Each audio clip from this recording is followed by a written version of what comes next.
This is NTD Evening News. Live from our NTD Global Headquarters in New York City, here is Tiffany Meyer. Good evening, and thank you for joining us tonight. As the prosecution's case against former President Trump winds down, the defense pushes hard to show the jury that star witness Michael Cohen is not to be trusted to tell the truth. Our legal correspondent Arlene Richards has the highlights. Former President Trump looked on Thursday as his defense attorney peppered key witness Michael Cohen with questions about his lies. Cohen endured a full day of questioning aimed at showing the jury that the prosecution's star witness could not be trusted to tell the truth. Attorney Todd Blanche confronted Cohen with his own prior testimony, as well as key documents raising doubts about the overall case. Cohen testified on Tuesday that he frequently ridiculed Trump, even selling T-shirts. On Thursday, Cohen admitted to saying he was happy when the DA indicted Trump and that he hopes Trump will go to prison. The defense confronted him with testimony he made on Tuesday about calling Trump on October 24, 2016 at 8:02 p.m. Cohen had said he told Trump the deal with Stormy Daniels was done and reassured him that everything was okay. But the defense showed him text messages he had with Trump's bodyguard also on October 24, 2016. Cohen was complaining about a 14-year-old who was prank calling him. At 8:01 p.m., the bodyguard said, "Call me." Phone records show Cohen called the bodyguard's phone number and spoke for less than 2 minutes. Cohen said he didn't recall the conversation about the 14-year-old because prosecutors hadn't shown him those documents when he met with them. In other testimony, Cohen admitted that the payment to Daniels was legal. He also said he sent Trump false invoices that said pursuant to a retainer agreement when there really wasn't an agreement, and that Trump falsely signed checks for those invoices. On cross-examination, he admitted that he was an employee and he didn't need a retainer agreement. The defense will complete its cross-examination of Cohen on Monday. Court will not be in session on Friday, so Trump can attend his son's graduation. Arlene Richards, NTD News. Closing arguments are expected to begin on Tuesday. The defense said if they call any rebuttal witnesses, it will be done on Monday. Today, several House Republicans flocking to New York City to express support for former President Trump. This is just the latest in a string of prominent GOP politicians visiting the courthouse this week. There is literally no branch of government that Michael Cohen has not lied to. He lied to investigators. He lied to the judge who sentenced him. He lied to the United States Congress. This is a crooked sham trial to try to hurt the nominee who's going to be the president of the United States, whether or not they like it. We have a judge whose daughter is making money. We have a judge whose family is enriching themselves on what's happening today. And if a former president can be targeted by a woke and corrupt judge, then you can be targeted as well. Several congressional Republicans have characterized the trial as politically motivated, some calling it evidence of a two-tiered justice system. Trump is facing 34 counts of falsifying business records related to alleged hush money payments. He has denied any wrongdoing and pleaded not guilty to all charges. The White House saying tapes of President Biden's special counsel interviews are privileged and thus out of Republicans' reach. It's sparking former President Trump to again decry a two-tiered justice system. NTD's White House correspondent Iris Tao has more. President Biden has now asserted executive privilege to block House Republicans from getting the audio recordings of his interviews with special counsel Robert Hur. The Justice Department and the White House defending President Biden's actions, saying it's to avoid chilling future witnesses. Watch. We're protecting our ability to continue to do high-profile and sensitive investigations. The Attorney General wanted to make sure that that law enforcement files like these must be protected. Despite Biden's move, Republicans on the House Judiciary Committee still moved on Thursday to hold Attorney General Merrick Garland in contempt of Congress for refusing to turn over these recordings. Special Counsel Hur, who investigated Biden for his handling of classified documents, described Biden's memory lapses during his interviews. While a transcript of Biden's interviews has been released, Republicans say that's not enough. The recordings are necessary. The transcripts alone are not sufficient evidence of the state of the president's memory. President Biden is apparently afraid for the citizens of this country and everyone to hear those tapes.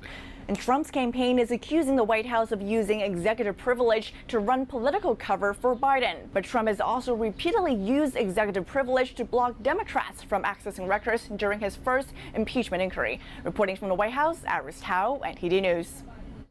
The House of Representatives has approved legislation requiring the Biden administration to swiftly deliver all military aid to Israel as authorized by Congress. This bill not only mandates prompt action, but also serves as a litmus test for House Democrats' allegiance to President Biden's policy on Israel.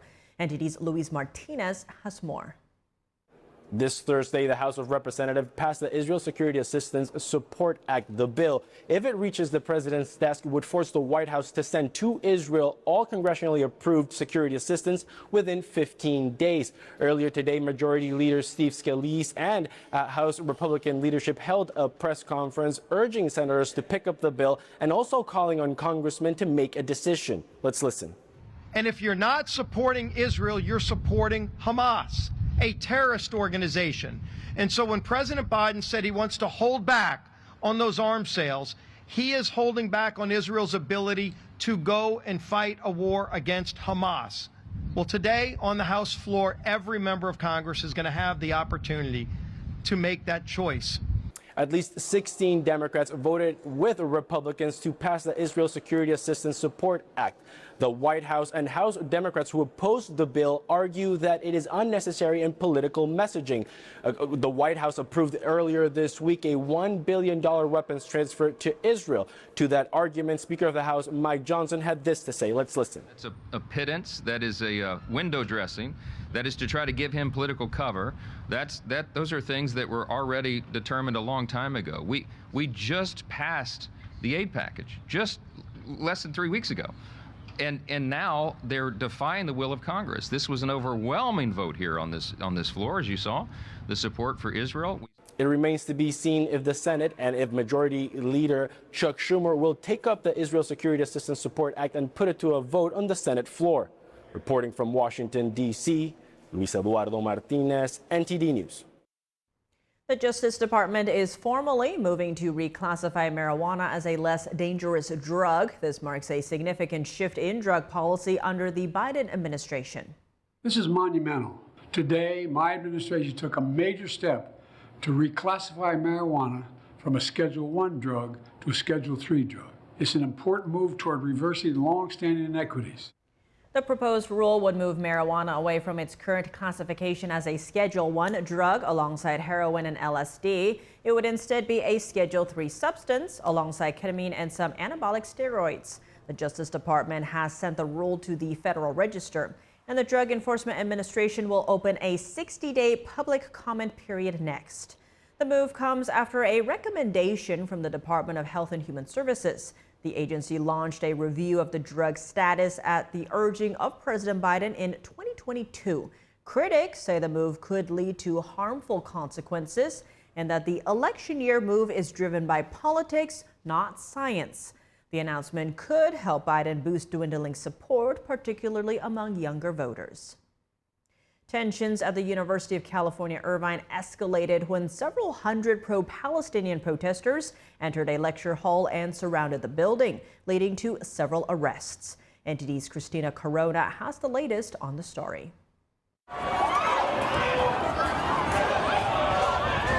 Several hundred pro-Palestinian protesters entered the UC Irvine campus and surrounded the Physical Sciences Lecture Hall on Wednesday around 2:30 p.m. The university requested mutual aid from about 10 local law enforcement agencies, receiving on-site assistance as more protesters joined the existing encampment on campus. Police in riot gear began removing the protesters from both the lecture hall and the plaza around 4 p.m. Authorities then moved in to dismantle the encampment, leading to several scuffles breaking out. Police made 50 arrests, mostly for failure to disperse and with many for trespassing. Those arrested were booked and released with a citation. In a statement on Wednesday evening, UCI Chancellor Howard Gilman addressed protesters. He had been willing to allow a peaceful encampment without police intervention, but their actions altered the situation, assaulting students' rights and the university's mission. The latest campus-specific and system-wide demands made by our encampers and their counterparts across the University of California attempted to dictate that anyone who disagreed with them must conform to their opinions. They asserted the right to oversee many elements of university operations involving the administration, faculty, students, and staff, bypassing customary campus protocols and ignoring the function of the academic senate. The arrests came shortly after the union, representing around 48,000 University of California graduate students and other academic workers, voted to approve a strike. They were protesting against college actions in response to pro-Palestinian demonstrations on campuses, citing concerns about free speech and student safety. In a recent development, Sonoma State University President Mike Lee has been put on leave for agreeing to meet anti-Israel protesters' demands without proper approval. In an official email, he promised to form a Students for Justice in Palestine Advisory Council, boycott Israeli universities, expand Palestinian studies programs, and demand a ceasefire in Gaza. California State University Chancellor Mildred Garcia stated that she's collaborating with the university board to review the matter and that further details will be provided by leadership soon. Christina Corona, NTD News, California. We have some breaking news. Texas Governor Greg Abbott has pardoned a former Army sergeant who killed an armed protester during the Black Lives Matter movement in 2020. This came after the Texas Board of Pardons and Paroles unanimously recommended a full pardon for Daniel Perry. Perry was convicted of murder in 2023 for shooting 28-year-old Garrett Foster, who was carrying an AK-47 rifle in downtown Austin in July of 2020. Preventing non-citizens from voting in federal elections. Congress today probing how to restore Americans' faith in elections. This comes amid news of irregularities in voter rolls. NTD's Sean Marshall has the highlights from today's hearing. Since President Biden took office, over 7 million illegal immigrants have crossed the southern border. We must ensure our elections are secure. Congressman Brian Stile is the chairman of the House Administration Committee.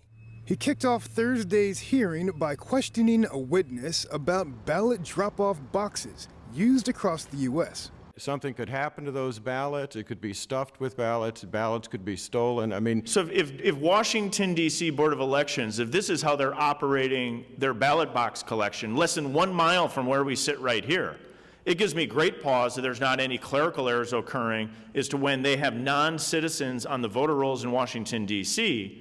Multiple witnesses and lawmakers at the hearing said the fact that non-citizens can legally vote in some local elections causes major problems. That's because the same voter rolls used for local elections are often being used for federal elections, so non-citizens end up on those voter rolls too. In order to vote in D.C., for example, non-citizens just have to live there for at least 30 days. If any of the 7 million migrants move to D.C. by this October, they can vote in the upcoming election. Should federal law require these jurisdictions to have 2 separate lists and 2 separate ballots to ensure that this type of situation does not happen? Yes, they should. The hearing comes just days after over 100 non-citizens were found on Ohio's state voter rolls. Ohio's state secretary says some of the registrations may be the result of an honest mistake due to language barriers, for example. The secretary added that it's important to remove those individuals from the list before they vote illegally, which can result in a felony. A witness at today's hearing said something similar when talking about the dangers of inaccurate voter rolls. Ignoring this problem ignores the harmful impacts to both our elections, but also to the aliens who are caught in the system breakdown. Because they have registered to vote, often at the behest of third parties or bureaucrats, these well-meaning green card holders face deportation. Many Democrats at the hearing focused on former President Trump. They say he endangered the electoral process by trying to overturn the 2020 election. Sean Marshall, NTD News.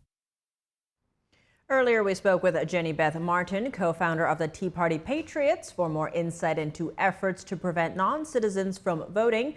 She explains why she thinks the Safeguard American Voter Eligibility Act, or SAVE Act, is necessary. Republican Congress members introduced the bill earlier this month. It would require proof of citizenship for voter registration.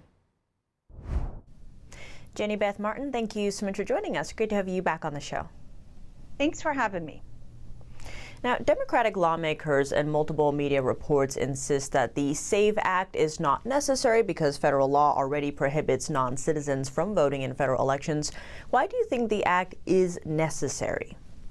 Well, just because something is illegal doesn't mean that you don't safeguard against it. It's illegal to come into my house unless I invite you in, and yet I still lock the door of my house. So sometimes you do things to safeguard even when something is illegal. In this case, what the SAVE Act does is it will, when voters are using the motor voter national voter registration form, they will have to provide proof of citizenship to register to vote. Right now, what the form allows is a checkbox affirming that you are a citizen, and it does not require not a driver's license, but it does not require a birth certificate or a passport, which is what proves citizenship. You can have a driver's license, you can have a social security card, and even be a non-citizen. So it's simply just an extra step to ensure that only citizens are registering to vote. Expanding on that, Senator Mike Lee has an op-ed out titled, quote, "Without the SAVE Act, the only thing keeping foreigners from voting is the honor system," to your point. Now, given that this is an election year, how do we ensure the integrity of our election system? Well, to ensure the integrity of the election system overall, there is a lot that needs to be done. Passing this into law will help improve the integrity of our systems. But as an individual citizen, the most important thing that we can do is to step up and either work the polls or be a poll watcher. And the most important position is the one that is the election worker or the election official. In Pennsylvania, it's called a judge or an inspector of elections. If you cannot do that, then stepping up to be a poll watcher would be the next best thing. For non-citizens specifically, what needs to be happening is that Secretary of States, and if it doesn't happen with the Secretary of State, your local board of elections should be making sure that the voter file is, they're running it against federal government databases to ensure that the people who are registered are actually indeed citizens. And I think that when you look at that, you're going to see the vast majority of people are citizens, but there may be, and there are, and we have seen that around the country, a few who are not citizens. It's not, the number isn't overwhelming, but when you're talking about elections that are one statewide, in Arizona and Georgia, by a few thousand to less than 12,000 votes, a few numbers here and there in every single precinct would make a huge difference. So it's important we get those voter rolls cleaned, and it's an ongoing, never-ending process for them. I know it's frustrating because it's ongoing and never-ending, but that's part of the work that they have to do. And Jenny Beth, shifting gears a little bit here, President Biden is asserting executive privilege. This is to block the special counsel her recordings from House Republicans. Now, House Judiciary Chairman Jim Jordan is saying that recordings are necessary because the transcript alone isn't sufficient evidence of the state of Biden's memory. What do you make of President Biden using these executive privilege, but also do you think it is necessary for Americans to hear the recordings? Well, I think that it's so interesting how he wants to exert executive privilege when it suits him, and he doesn't want former President Trump or any of the people who worked for him to be able to exert executive privilege as a defense for some of the actions for those who have been indicted or for any other multitude of things. He certainly lives under a two-tiered system of justice, one for him and his supporters and one for everyone else. But when it comes to this particular report, I think seeing and hearing what the special counsel saw and heard is actually important. And the reason for that is that the special counsel said, yes, there's evidence that he did not follow the law, but also a jury would think that he was well-meaning and old and forgetful, and he wouldn't be able to withstand a trial. And he's the president of the United States. He has the nuclear codes. He's responsible for running the entire country and being the chief executive officer for the entire country.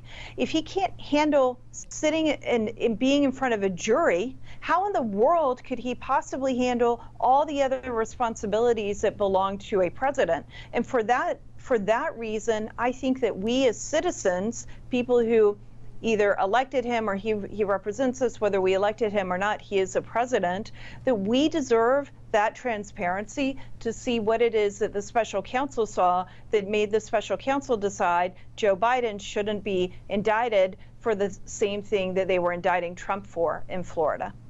Jenny Beth Martin, thank you so much for your time. Thank you for having me. Joining me now to discuss the latest developments in Trump's trial is Phil Holloway, attorney and host of Inside the Law on YouTube.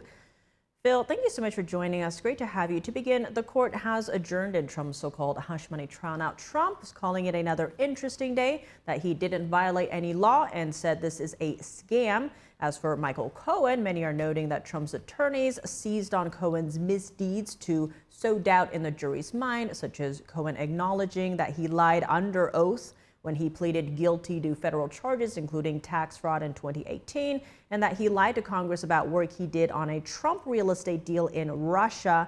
What do you make of the trial so far?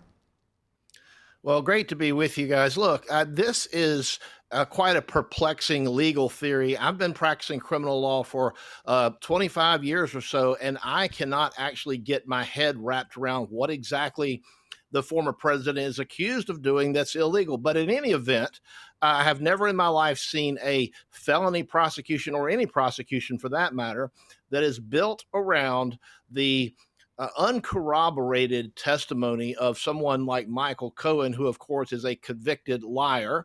He has a reputation for being a liar. He's admitted to lying under oath before. And so you've got a situation where a prosecutor is taking that and is asking a jury to convict someone of a felony based on that flimsy of an evidence. So in a rational legal world, I would say that Donald Trump would be winning this case hands down. But with a Manhattan jury, Alvin Bragg thinks that he's got basically the case in the bag with this jury. But the defense still has to go. So we still have a few days. And I think it's very possible the former president might at least eke out a hung jury.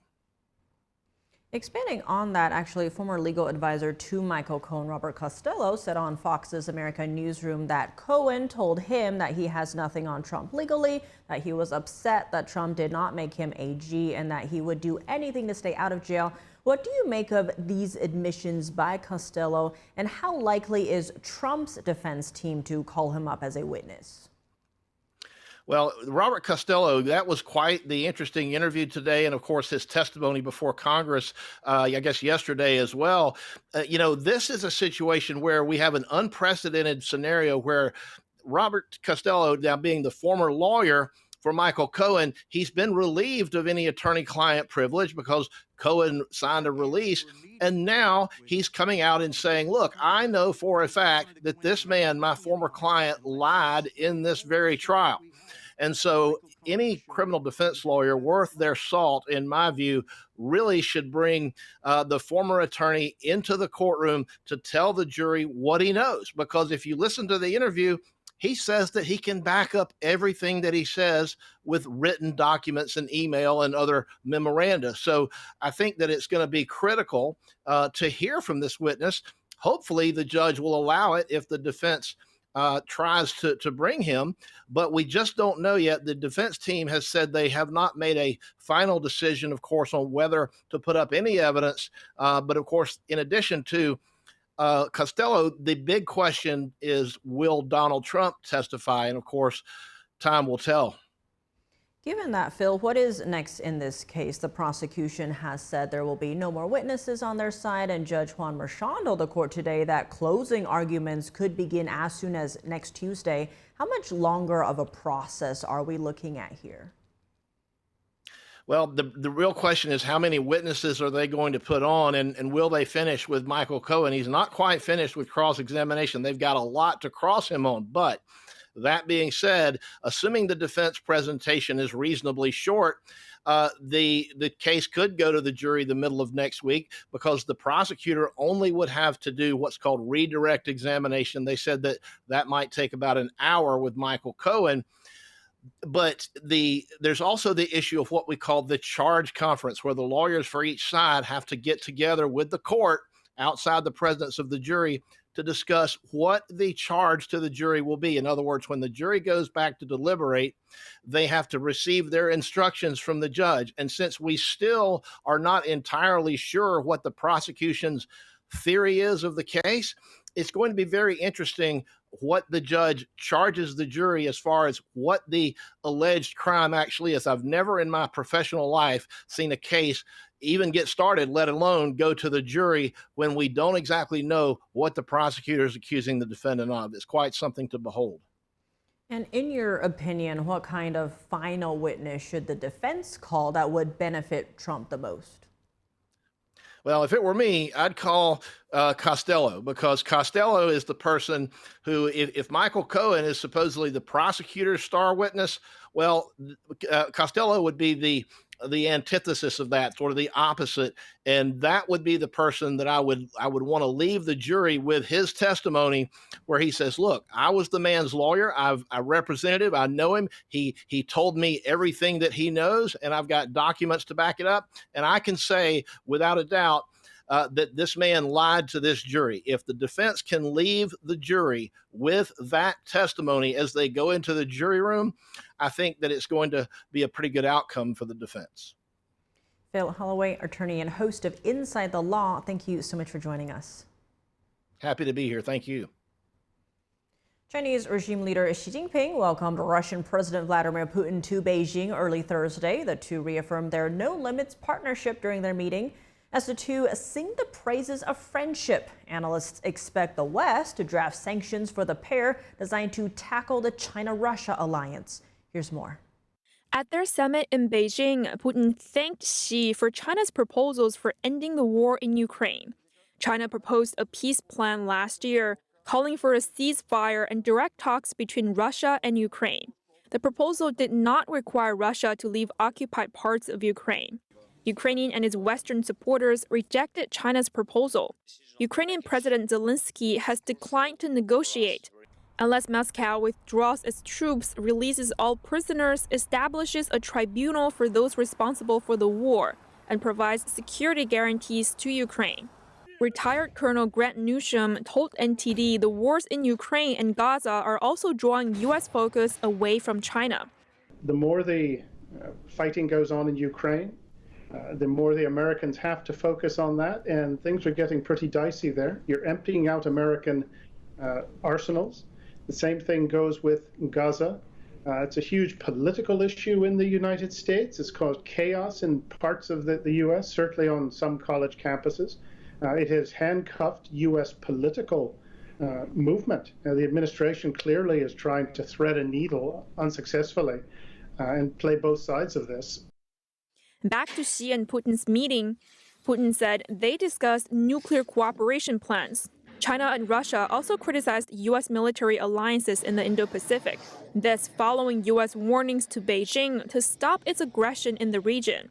The U.S. military has participated in multiple joint drills with countries threatened by Beijing's troops, including the Philippines. Combating the Chinese regime's Belt and Road Initiative, members of Congress probed overseas Chinese infrastructure projects and the damage and the dangers it's caused to developing nations. NTD's Washington correspondent Jack Bradley has the details. Combating the Chinese Communist Party's influence across the globe. This was the subject of a Thursday hearing by the House Select Committee on the CCP. Now, Belt and Road, or BRI, is a series of infrastructure projects in over 100 different countries across the globe. But it has saddled those countries with failed projects and billions in debt. Over the past decade, the Chinese regime loaned out over $1 trillion to developing countries, making it the world's largest lender. And this has led to a debt crisis in these countries. countries who are unable to pay back these loans. In many instances, the projects fail. The nearly $3 billion Coca-Codo Sinclair Dam in Ecuador, financed by the CCP, has thousands of cracks. The dam contributed to landslides and an oil spill that impacted thousands of residents. But the regime isn't just making highways, ports, and airports. They can be used as military bases. Creating a debt trap, building infrastructure that could have dual uses, both commercial as well as military. I'd say we should be offering competing terms. We should be getting into this because it's very important that the Chinese not, for instance, develop deep water ports that then they militarize that harm our national security. The CCP is not acting as a creditor in good faith. They are turning those loans into forms of subservience by these countries and are extracting political concessions in lieu of economic ones. I don't think any of us want to live in a world dominated by the Chinese Communist Party. So to the extent that BRI contributes to more Chinese influence and coercive pressure against countries around the world, that's not a good thing. It remains to be seen how Congress will act and provide a better alternative to China's Belt and Road Initiative. Reporting from Washington, D.C., Jack Bradley, NTD News. A new report links the Chinese Communist Party to the anti-Israel protests that have been taking place in the U.S. since after the October 7th Hamas terror attacks. NTD's Daniel Monahan has more on the findings published by the network Contagion Research Institute.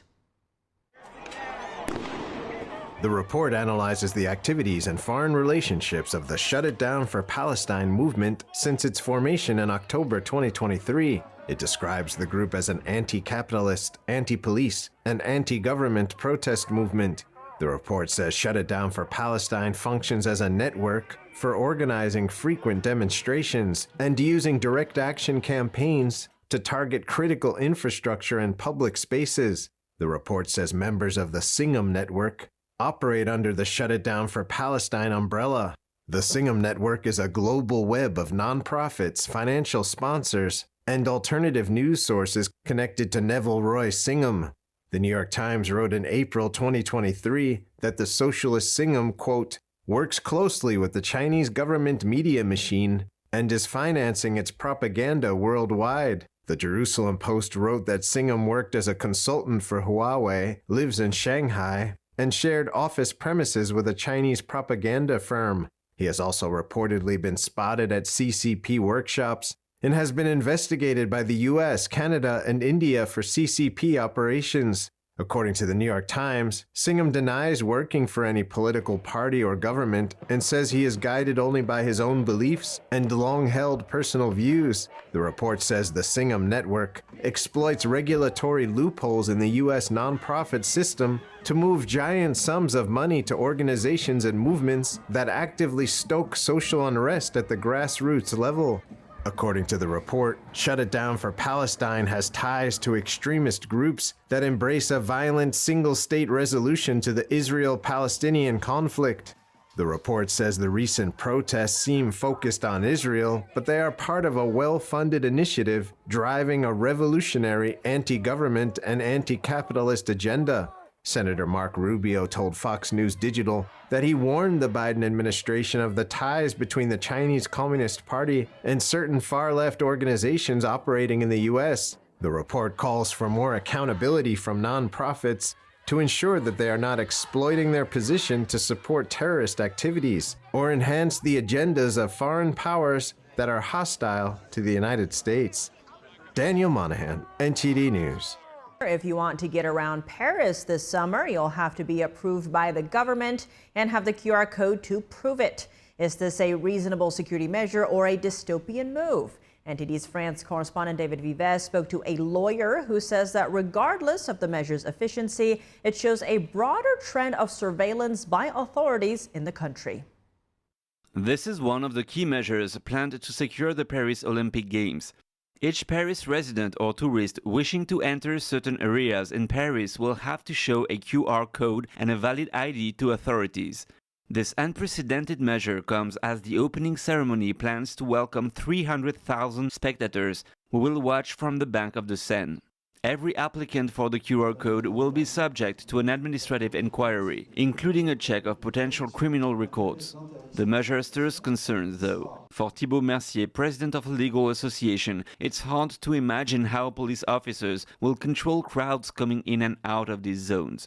His association is appealing to Paris Administrative Court to suspend the move. It's going to take an incredible amount of time scanning all the QR codes of people passing by, and it's going to make life miserable for Parisians who will no longer be able to access their city. He says this QR code reminds him of security measures during COVID, when privacy and freedom of movement were taken away.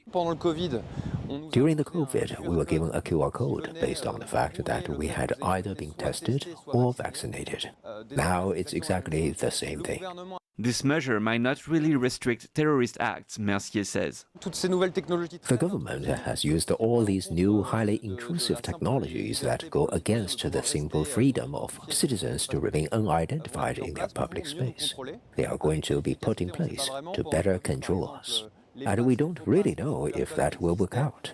During COVID, for example, fake passes and QR codes existed and could be bought on the internet. The QR codes can be obtained online, where residents have to give their address and tourists have to show hotel reservations. David Dives, NTD News, Paris. And now in more sports news, we're joined by NTD's Dave Martin over at the Sports Hub. Dave, a lot going on today, but let's start with Caitlin Clark's WNBA debut. The ratings are in, and more than 2 million tuned in to see her play on ESPN. Where does this rank all time in terms of viewership records? Yeah, it was the most watched WNBA game ever on ESPN, and more than 2.1 million viewers. Really smashed the previous record of just under 1.5 million viewers set 20 years ago for Diana Taurasi's debut. Of course, that's well behind the 18 million viewers that tuned in just a few weeks ago to watch her in the national championship game. Of course, this was a regular season game. Now, unfortunately for Clark, she struggled. She had 10 turnovers as her Indiana Fever lost to the Connecticut Sun. Now, tonight actually marks her home debut as they host the New York Liberty. That game is actually going to be streamed on Amazon Prime. Looking at NFL news, Kansas City Chiefs kicker Harrison Butker has continued to make headlines this week after delivering a commencement speech at a Catholic college, reiterating his Catholic beliefs. What's been the NFL's reaction? You know, as far as players around the league, there's been really very little reaction so far. Of course, this is the off season, so they don't have a mic in front of them every day. But the NFL actually put out a statement. They said, quote, his views are not those of the NFL as an organization. The NFL is steadfast in our commitment to inclusion, which only makes our league stronger. Now, I get the feeling that last part was in reference to what he said about pride when he said, quote, not the deadly sin sort of pride that has an entire month dedicated to it, but the true God-centered pride that is cooperating with the Holy Spirit to glorify Him. Now, obviously, someone in the NFL's office was not happy with his statement. I'm sure fans are going to be on both sides of this, and I'm sure we'll hear more from it as the season starts this year. Moving to golf news, the first round of the PGA Championship kicked off today with Tiger Woods in attendance, but it was actually Xander Schauffele who stole the show, shooting a 62. Where does that rank in the record books? Yeah, that's actually a course record at Valhalla Country Club. Plus, it ties his own record for lowest round ever at a major. Now, Schauffele has actually never won a major, but he's obviously in the early driver's seat here. Now, one player who's won 3 of the four majors is 24th ranked Jordan Spieth. Spieth did well today, finishing with a 2 under 69. Spieth is actually among several active players who's very close to completing the career Grand Slam. Now, what is that? The career Grand Slam is just winning all four of the majors in a career. That's the Masters, the U.S. Open, the Open Championship, and the PGA Championship. So he is just missing this one to be on a very exclusive list. As you can see here, Jon Rahm is just 2 wins away. Technically, so is Rory McIlroy and Brooks Koepka. Phil Mickelson just needs 1 U.S. Open victory to do it himself. Now, he's actually finished second at the U.S. Open 6 different times, but he's going to get another shot next month. Now, this list is a very exclusive list. We've got Ben Hogan, Tiger Woods, who actually did it 3 different times, Gene Sarazen, Gary Player, and Jack Nicklaus, who also did it 3 times himself. So a very exclusive golf list. Shifting gears to the NBA, we have just one playoff game tonight, but it's a big one. Game 6 between Denver and Minnesota, with the Nuggets up 3 games to 2. What do the Timberwolves need to do to get their momentum back? Well, simply put, they just need to slow down Nikola Jokic. You know, they slowed him down in games 1 and 2, and they won both games. Now, I think really last week, those 4 days off for Denver really helped him to refocus. But Minnesota, I think they're better equipped to slow down Jokic than any other team. They have the best defense in the league.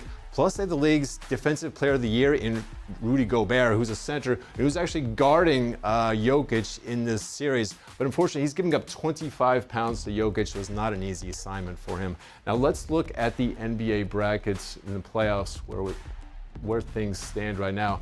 Now, the Celtics won last night to eliminate the Cavs. They are into the conference finals. The Pacers are down 3-2 to the Knicks. That'll be Game 6 in Indiana coming up. And then tonight we've got Minnesota versus Denver, as we just talked about. This Game 6 will be in Minnesota. The Timberwolves need to win to stay alive. Dave, as always, thanks for joining us. Thank you, Tiff. Amid the potential rise of gas prices on the West Coast, bikers are celebrating the 30-year anniversary of the Bay Area Bike to Work Day. They pledged to log 30,000 miles on their bicycles. NTD's David Lamb reports. Mike Murtaugh is one of many bike enthusiasts riding to work today. He says there's health benefits and sometimes... Some people maybe not, but for me it could. Depending on the time of the year, I can pass by the traffic and get to work faster on my bicycle and burn no gas. Amid gas prices potentially rising on the West Coast, that's from Nevada and Arizona, fearing companies may reduce supplies. With Murtaugh, he says he bikes to work regularly and shares one car with his wife, keeping a schedule on who gets to use it. But that effort really pays off. I don't have, a big insurance bill, maintenance bill, and gas bill for a second car. It's incredible. It's a lot of money. May is a special month. Some events include National Bike Month, Bike to Wherever Day, and... To me, it's the best day of the year because I get out from behind my computer, I get to meet my fellow bike riders, and talk about what the Bike Coalition does. Cyclists have pledged to rack up 30,000 bike miles. Bike to Work Day has been going on for 30 years. We reached our 30,000 miles by, I think, May 10th this year, Bay Area wide. Energizer stations are set up on Thursday to encourage folks to hop on their bike. They can freshen up with merch, water, and snacks. And enthusiasts could look forward to a new project. Central Bikeway is a 10-mile concept of a bike superhighway that travels from Santa Clara all the way east to the Berryessa BART station. It's going to be entirely on street, but physically protected from cars. The design process is expected to kick off next year. In Santa Clara, California, David Lamb, NTD News.